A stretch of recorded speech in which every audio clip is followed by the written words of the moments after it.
before Sean headed out to the City by the Sea, he talked to our friends from AAA about a wedding option that you might not have considered. And bonus, the honeymoon is already included. Take a look. As you know, it's wedding weekend today, and Going Places, we're taking the show on the road. We are talking about destination weddings. They are not only exotic, but they can save you a ton of money. And joining us on the road show is Pauline Costantino of AAA Travel. Thank you so much for joining us. Thank you for having us. A destination wedding.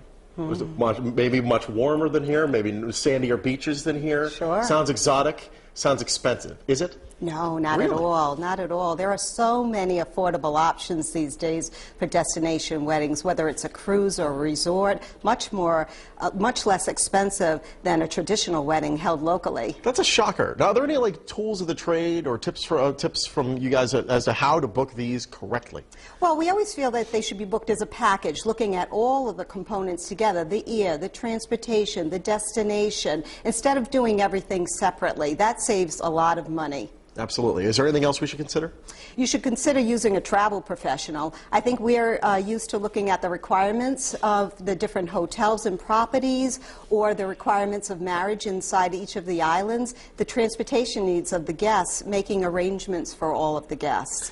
How about in terms of the guest list? Sometimes one guest might not make it, another guest could. Tell me, how do we work that out? Well, usually we suggest that they send out a save the date notice and a little heads up of where they're planning on going. That way you know ahead of time how many guests are preparing to attend your destination wedding, and then we can plan it properly around that.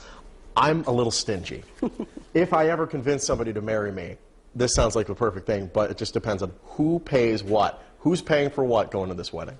Well, normally on a destination wedding, the guests actually pay for themselves. Yeah, it's great. Yeah, it's a nice gesture if the couple wants to pay for their wedding party, or I've seen sometimes where they set an amount that they'll pay towards each guest, and their guests will pay the balance. That's great. That's not bad at all. And again, they're getting a nice vacation. Tell me some of the big places that are destination wedding places right now. Well, Hawaii always has been, the Caribbean. Cruises are very popular. People are getting married on cruises. Oh, sure. I was on a cruise last week. I saw 3 couples getting married on. Really? Yes, and very beautiful. That's very great. Beautiful. So have you ever been to a destination wedding yourself? Well, I've seen quite a few of them. You saw it on the cruise? Yes, I did. And some of my fellow travel agents have prepared their own.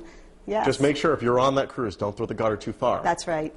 Bad news. Pauline, thank you so much for joining us. Thank you for having us. Listen, there's a whole bunch more information on how to get started on planning a destination wedding, and it's all online. It's like a one-stop shop, this destination wedding thing. That's what I like. Find out more information at foxprovidence.com.